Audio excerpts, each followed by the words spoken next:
Bonjour à toutes et à tous, bienvenue en notre compagnie sur Grand Littoral TV pour une nouvelle édition du journal de la rédaction ce mercredi 19 septembre. Avant toute chose, vos prévisions météo. Avec encore l'alternance entre soleil et nuages prévus aujourd'hui, dans l'ensemble on profitera quand même d'un temps sec et lumineux, parfois de belles éclaircies mais les nuages ne seront jamais bien loin. Attention au vent, également parfois fort en rafale. Quant aux températures, elles restent supérieures aux valeurs de saison, avec cet après-midi 21 degrés à Calais et à Boulogne, 22 degrés à Dunkerque et à Saint-Omer. Les prévisions météo, bien sûr, on en reparle juste après ce journal. On ouvre cette édition avec ces images à Calais et de l'inauguration hier du centre culturel Leclerc en présence du grand patron Michel-Édouard Leclerc et de la maire de Calais, Natacha Bouchard. Cet espace de 900 mètres carrés est composé d'une partie librairie et d'une autre multimédia. Avec ses enseignes partout en France, Leclerc est aujourd'hui le deuxième libraire et le troisième disquaire du pays. La marque compte 220 enseignes de ce type.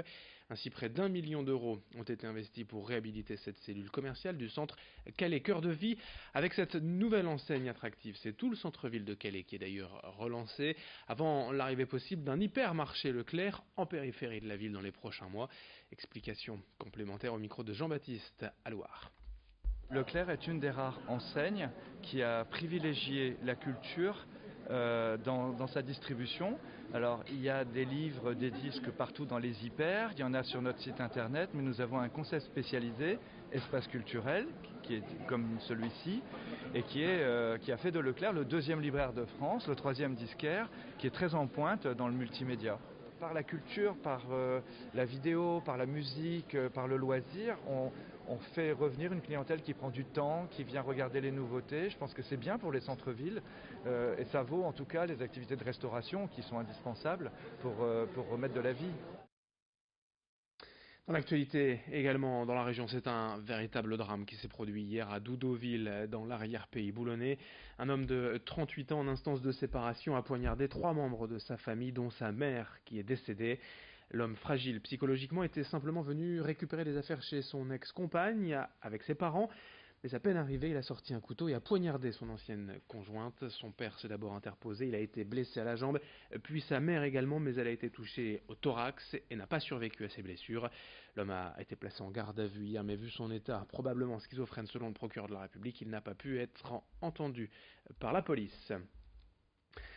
Dans ce journal, et également on prend des nouvelles du groupe Happy Chic. Vous le savez, l'enseigne qui détient les marques Jules, Brice et Bisbee va prochainement, dans les prochains mois, licencier 466 employés en France et fermer 88 magasins.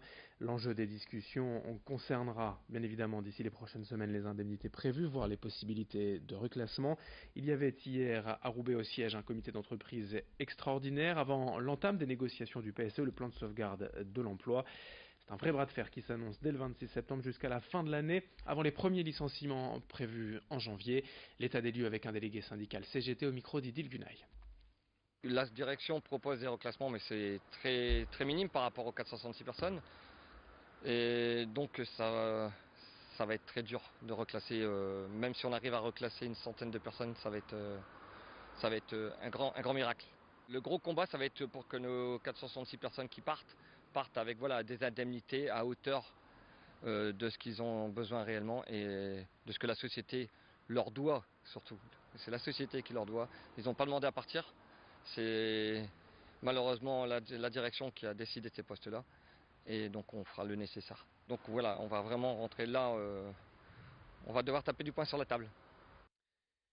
C'est aujourd'hui, en ce 19 septembre, la journée nationale de la qualité de l'air, l'occasion de présenter les derniers dispositifs mis en place, d'informer la population.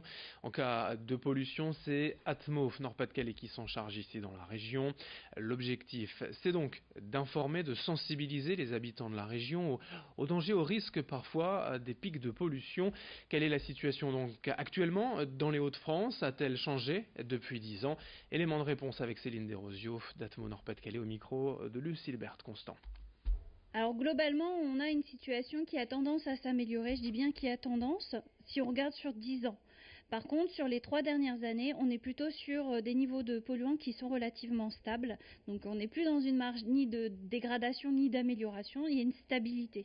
On peut toujours faire mieux, on le voit bien, on a encore des épisodes de pollution dans la région ponctuellement, on a des journées où on dépasse les seuils réglementaires, où là effectivement d'un point de vue sanitaire il peut y avoir un risque pour les personnes les plus sensibles, et donc c'est important que les personnes soient rapidement informées pour pouvoir anticiper si elles suivent un traitement médical ou pour pouvoir adopter de nouveaux comportements et adapter leurs activités en conséquence.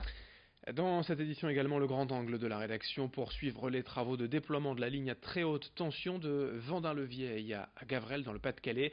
Toute la semaine, sur place, un hélicoptère est utilisé pour changer 5 pylônes vieillissants. Images et explications ont signé Xavier Silly.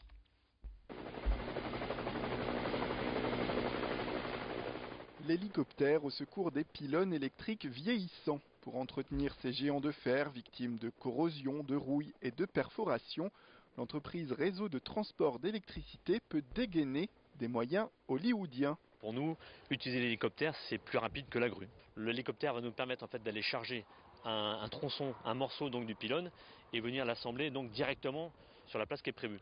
Donc effectivement, au lieu de passer quasiment une journée avec une grue, on va passer 10 minutes avec l'hélicoptère. Donc un gain de temps notable, notamment pour l'alimentation électrique de la zone.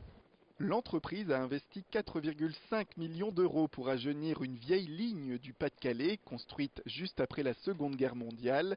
Un réseau de 225 000 volts qui transite entre Vendin-le-Vieil, au nord de Lens, à Gavrelle, à côté d'Arras.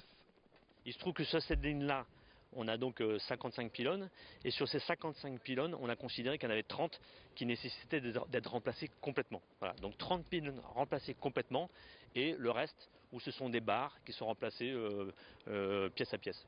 RTE déploie 16 hélicoptères partout en France, des engins rapides, efficaces, avec toutefois une limite. Ils ne peuvent intervenir que dans les zones rurales pour des questions d'autorisation.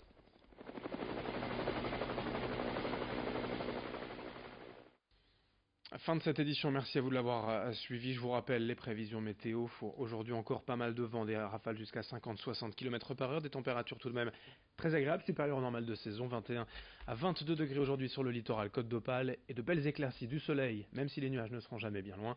On en reparle dans un instant. L'info continue sur Grand Littoral TV. À tout à l'heure.